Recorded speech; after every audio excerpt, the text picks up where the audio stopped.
Well, do you think undocumented immigrants should be allowed to get their driver's licenses here in New York State? Weigh in right now over on WGRZ.com/vote. Now, that idea will become a reality if a group of Assembly Democrats gets its way. But as 2 on Your Side's Danny Spiewak explains, it's going to take a lot for that to happen. Addressing the crowd in Spanish, Assembly Democrat Marcos Crespo rallied support for the Driver's License Access and Privacy Act. The bill would allow undocumented immigrants to apply for driver's licenses, as long as they show a passport as identification. Just to get your kids to school, just to get to your job, just to be able to do the things that are important in your daily life and to contribute to the local economy. Buffalo Assemblywoman Crystal Peoples-Stokes is a co-sponsor.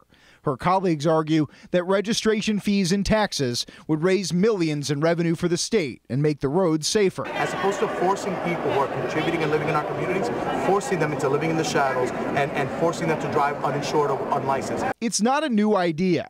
In 2007, Governor Eliot Spitzer issued an executive order to make undocumented people eligible for licenses.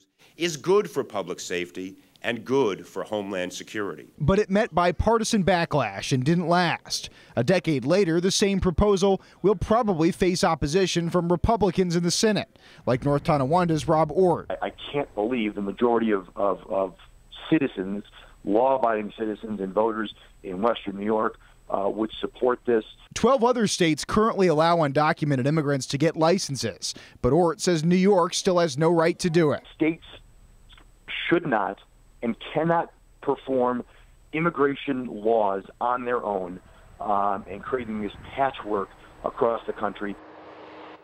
And looking at our poll with a small sample size, it's tilted to the majority, a vast majority saying no right now. But this bill's potential in the state Senate really depends partly on what happens with party leadership. No party has clear control right now in the Senate, and Republicans have been scrambling after the Independent Democratic Conference dissolved earlier this month. That'll play a big role in this.